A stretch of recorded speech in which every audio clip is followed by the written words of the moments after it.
छोटे थे हमारा नाम था। चालू हो चल लास्ट में मैंने लिखा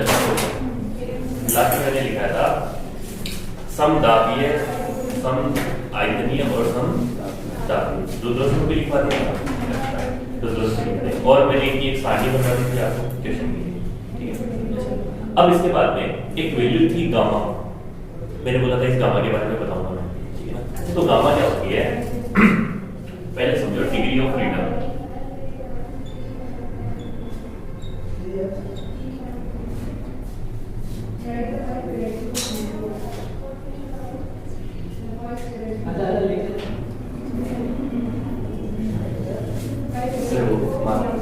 लेके आना था डिस्कस लेके आना।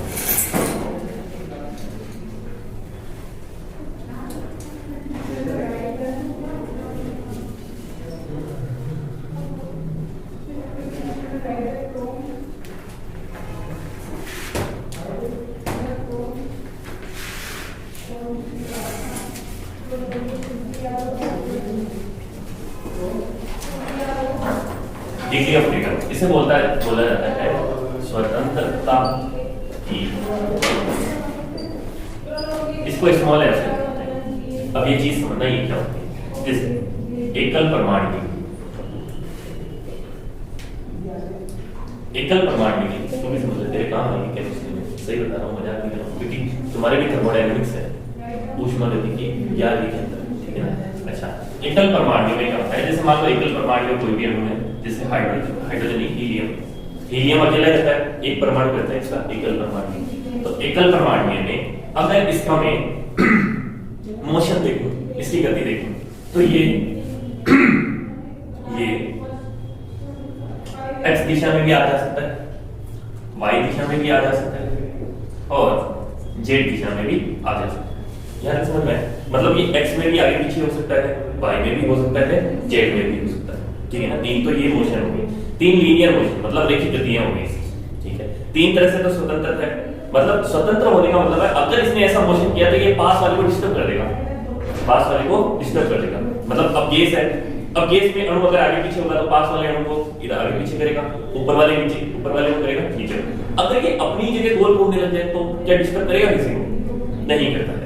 अपनी जगह चाहे एक्स एक्सिस में घूमे, चाहे वाई में घूमे, चाहे जेड में घूमे, डिस्टर्ब नहीं करता है। जब ये डिस्टर्ब ही नहीं करता है तो इसकी स्वतंत्रता की कोटि F, इसके लिए स्वतंत्रता की कोटि हो जाएगी 3। क्यों? क्योंकि ये तीन ही तरीके से डिस्टर्ब कर सकता है। तो यहाँ F के लिए वैल्यू कितनी आएगी? 3। ये वाला याद है कैसे डिस्टर्ब कर सकता है? तीन ही तरह से, x में, y में और z में चल के ये डिस्टर्ब कर देगा। तो जहां डिस्टर्ब कर देता है वहीं वाली बातें लिखनी है। तीन जगह डिस्टर्ब कर सकता है, रोटेशन से डिस्टर्ब नहीं कर सकता है, ठीक है। अब विपरमाणु की बात करते हैं। अच्छा, एकल परमाणु के उदाहरण क्या हुए? हीलियम, जितने भी आर्गन, जितने भी आपकी अक्रिय गैसें हैं वो तो एक ही रहती है। अच्छा, द्विपरमाणु के उदाहरण क्या होंगे? H2, O2, N2, Cl2, इस तरह से। हाइड्रोजन 2 परमाणु एक साथ है, ऑक्सीजन 2 परमाणु एक साथ, N2 2 परमाणु एक साथ, Cl2 2 परमाणु एक साथ। अब इसके लिए अगर हम बात करें तो ये इस तरह से होगा, मिकी माउस की दुआ, ठीक है। अब अगर इसकी बात करें तो ये x दिशा में, y दिशा में और z दिशा में, ऐसे तो डिस्टर्ब करने वाला ही है, x y z में तो डिस्टर्ब करने वाला ही है, ठीक है ना। लेकिन अगर ये गोल घूमने लग जाए तो भी डिस्टर्ब करेगा। कैसे?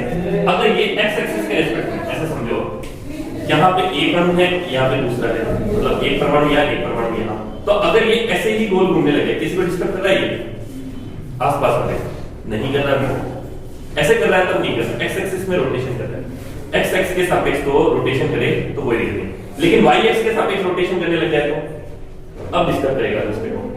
या फिर जेड एक्सिस से तो जेड एक्सिस में रोटेशन करने लग जाए तो डिस्टर्ब करेगा। तो अब देखो, 3 तो लीनियर में करता है और 2 रोटेशन में करता है।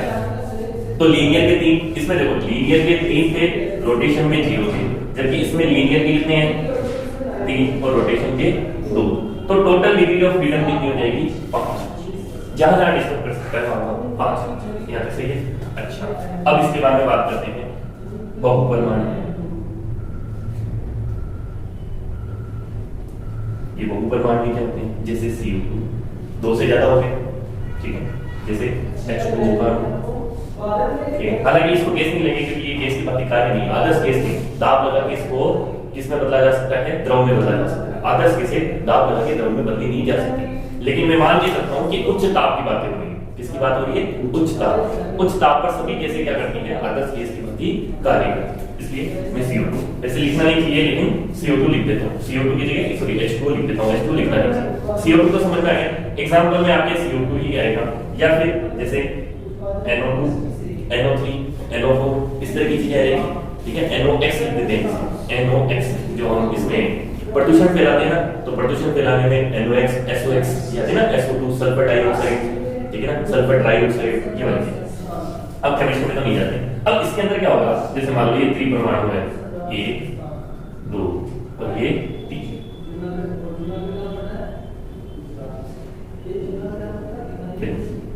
Y में भी चल रहा है, X में भी चल रहा है और Z में, और रोटेशन से भी फर्क पड़ रहा है आपकी बात को, चाहे वो X में रोटेट करे, चाहे Y में करे, चाहे Z में करे, डिस्टर्ब तो करेगा पास वाले को। तो लीनियर में भी कितनी है, 3, और रोटेशन में भी कितनी है, 3, तो टोटल डिग्री ऑफ फ्रीडम कितनी हो जाएगी, 6।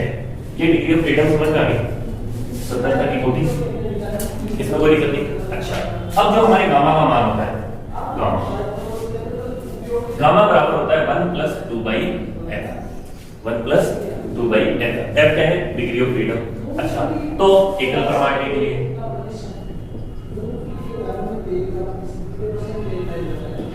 परमाणु और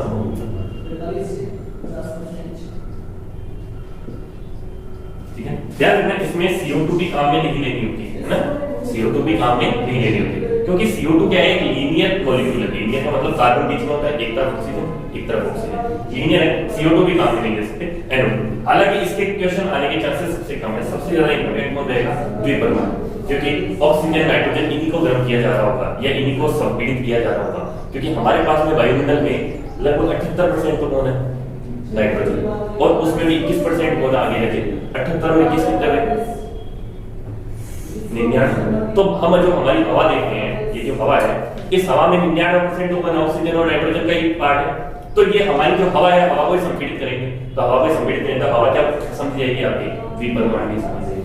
तो एकल परमाणु के लिए 1 + 2/f का मान कितना है, 3, कितना हुआ, 5/3, 5/3 का मतलब कितना हुआ, ये 5/3 हुआ 1.66, 1.66, ठीक है। आप ये 5/3 याद रखो यार, 1.66, 1 + 2/5, ये कितना होगा, 7/5, ये कितना हो गया, 1.5। वैसे भी मैंने इसके स्टार लगा ही दिया था। ओके, अब बहुपरमाणु के लिए 1 + 2/6 कितना हुआ, 6 2 8, 8/6, 8/6 को आप क्या लिख सकते हो, 4/3 या फिर 1.33। तो जैसे जैसे परमाणुओं की संख्या बढ़ती है, वैसे वैसे गामा का मान कम होता जाता है। आपको तीनों में भी याद नहीं, 1.66, 1.4, 1.33 या फिर 5/3, 7/5 और 8/6। यहाँ तक तो समझ में आ गया, ठीक है। अब जो हमारे लिए कुछ सूत्र है, जिसमें से पहला आता है, एक आता है मेयर का सूत्र, मेयर का सूत्र। ये मैं पहले लिखवा चुका हूं वैसे, Cp - Cv = R, Cp - Cv = R, ठीक है। अच्छा, एक दूसरा होता है Cp/Cv = होता है गामा। ये जो गामा का मान है ना, इसका एक मान तो ये है 1 + 2/f। यहाँ से तो हमने गामा के मान निकाल लिए अलग अलग के लिए, Cp/Cv = गामा। यहाँ तक तो समझ में है, इसमें कोई कंफ्यूजन नहीं। अच्छा, अब मैं Cp/Cv से मैं यहाँ पे मान निकालना चाहता हूँ, तो मैं क्या करूँ, इसको मैं ऐसे लिख सकता हूँ, Cp = γCv, Cp = γCv, ये वाला मान यहाँ रखूं, तो यहाँ रखने से क्या हो सकता है मेरे पास में, γCv - Cv = R। इसमें से Cv कॉमन ले लिया, तो R/γ - 1। क्या ये लिखा जा सकता है? अच्छा, Cv का मान आ गया R/γ - 1। क्या Cv का मान यहाँ रखूं, तो मेरे लिए ये Cv का मान यहाँ रखने से Cp का मान क्या जाएगा, तो Cp का मान हुआ गामा × R/γ - 1। क्या ये दो बातें समझ में आ गई? अब गामा की वैल्यू तो पहले से फिक्स है, गामा की वैल्यू तो पहले से फिक्स है। तो सीबी और सीपी की वैल्यू मैं अलग अलग के लिए निकाल सकता हूं। कैसे निकालते हैं देखो, अब एक सारणी बना रहा हूं, है ना। यहां पे लिखते हैं हम सीपी की वैल्यू, यहां लिख देते हैं सीबी की, ठीक है ना। यहां लिखते हैं एकल के लिए, एक बार द्वि के लिए, एक बार बहु, एकल द्वि और बहु। सीपी की वैल्यू एकल की, यहां गामा का मान एकल के लिए कितना होता है 5/3, यहां 5/3 रखो, यहां 5/3 रखो। एक बार के लिए अगर मैं साइड में करके लिखता हूं तो ये हो गया 5/3 r बटे 5/3 माइनस 1। सही बात है। मतलब मैंने सीबी सीपी की वैल्यू मुझे किसके लिए निकालनी है, एकल परमाणु के लिए निकालनी है, तो मैं ऐसा लिख सकता हूं। अच्छा, तो सीपी माइनस सीबी, ये इसको काटा पीटी करी तो ये हुआ 5/3 r बटे, इसको किया तो ये हुआ 2/3, 3 से 3 बच जाएगा और बचेगा क्या 5/2। तो मैं इसकी जगह लिख सकता हूँ एकल के लिए 5/2। क्या ये सही है यहाँ तक? ये वाली बात समझ में कहां से लिख रहा हूँ? देखो एग्जैक्टली तो वैसे आपको एग्जाम टाइम में अगर ये याद कर लो तो बहुत बढ़िया है, नहीं भी याद होती है तो मैंने आपको पूरा तरीका निकाल रखा है।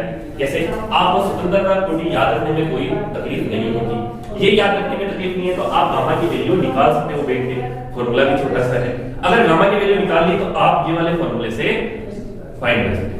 अब या तो ये दो वैल्यू और ये वैल्यू याद रखो तो आपके पास सारी वैल्यू ऑटोमेटिक बनती जाएगी, क्योंकि अगर सीपी सीबी की वैल्यू आपको ये वाला फॉर्मूला याद है तो बस गामा की वैल्यू तो डालनी है जो रट, क्योंकि ये 3 वैल्यू रटना आसान है और ये 2 फॉर्मूले रटना आसान है। नहीं भी आता है तो एग्जैक्टली सब कर सकते हो। आप सर आपने ये टेबल याद रखी, नहीं याद है, मैं भी याद नहीं करके आता हूं।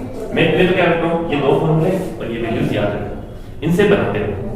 फिर सीबी की वैल्यू तो देखो सीपी माइनस सीबी, इसको याद है, CP minus CB equal to R होता है।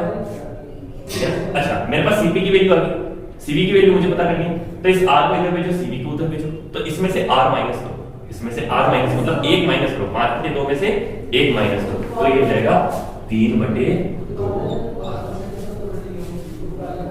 ठीक, अब सेम ऐसा ही मैं किसके लिए लगाऊं, द्वि के लिए लगाऊं, तो यहां पे द्वि के लिए क्या रखूंगा 7/5, 7/5 r 7/5 r, तो ये हो जाएगा 7/5 r, नीचे आ जाएगा 2/5 r, 2/5, तो 2/5 से 5 कट जाएगा तो बच जाएगा केवल 7/2। ठीक है। अच्छा, फिर इसके अंदर इसका मान निकालना है 7/2, तो ये कितना होगा 7/2 3.5 होता है, तो ये हो जाएगा 5/2।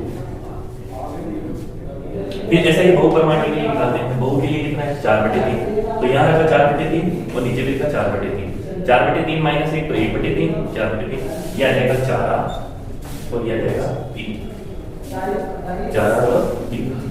यहाँ पे बातें समझ आ गया, ये हो गया आपके सीबी और सीबी के मान। अब जो हम क्वेश्चन कर रहे थे, सोचो क्वेश्चन में आपको सीपी और सीबी आ रहे थे ना, या तो क्वेश्चन में मतलब जो हमने फॉर्मूले सारणी लिखवाई थी, उस सारणी में आपके जितने भी प्रक्रम है समदापीय, समतापीय, समायतनीय, द्रोष्म, जिसमें भी अगर गामा का मान है तो गामा का मान आपको याद आ गया। ठीक है। अब बोलेगा जैसे मान लो कि समदापीय प्रक्रम में 5 मोल गैस को संपीड़ित 5 मोल गैस को ऊष्मा दी जाती है। अगर तापमान 100 डिग्री सेल्सियस से बढ़ाना है तो कितनी ऊष्मा देनी पड़ेगी? तापमान कितने डिग्री सेल्सियस बढ़ाना? 100 डिग्री सेल्सियस से बढ़ाना है तो बताओ कितनी ऊष्मा देनी पड़ेगी। अब उस क्वेश्चन को कैसे करें?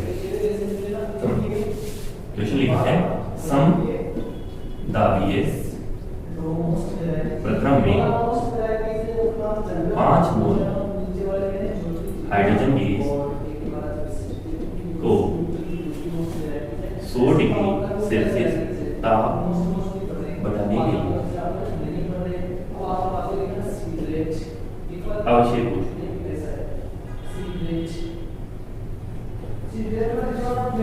पता क्या करना है? क्यों? कौन सा प्रक्रम है? सवाल देखते हैं, समदाबीय प्रक्रम, या तो लिखा होगा समदाबीय प्रक्रम या लिखा होगा नियत दाब पर, तो आपको देखते ही पता चल जाएगा नियत दाब पर कौन सा वाला काम चल रहा है। ठीक है, तो इसका फॉर्मूला क्या होगा? Mu CP delta T. ये कैसे पता चलता है मुझे? समदाबीय सीपी लगाना है। चलो ठीक है, कौन सी गैस है? हाइड्रोजन गैस है। हाइड्रोजन गैस कैसी होती है? द्विपरमाणु के लिए सीपी का मान कितना होता है? 7/2 r। ठीक है, तो म्यू का मान तो कितना है? 5, इसका मान कितना है? 7/2 r × 100 डिग्री। अब ठीक है, आंसर समझ में आया कैसे किया मैंने? अच्छा 2 से किसको काटा, इससे काटा 50, ठीक है ना। 25 मतलब 250, 250 इंटू 7, 25 इंटू 7 कितना होता है, 25 इंटू 8 हो जाएगा आपके 200, 25 इंटू 7 175, तो ये हुआ 175 जीरो। अब आपके ऑप्शन आर में ही लिखा रहेगा। अब मान लो कि आर में भी ना लिखा रहे, आर में भी ना लिखा रहे, ठीक है। आपके अगर मान कैलोरी में लिखा है, किस में लिखा है, कैलोरी, तो आपको आर का मान देगा, नहीं तो भी याद रखने, ठीक है। आर का मान अगर आपको जूल में दे तो ये जूल में होता है 8.3, जूल में कितना होता है 8.3 किलो जूल पर kilogram degree Celsius, kilo joule पर किलोग्राम डिग्री सेल्सियस। अब यहाँ पे किलो और यहाँ पर भी किलो है, सॉरी जो किलोग्राम लगा है,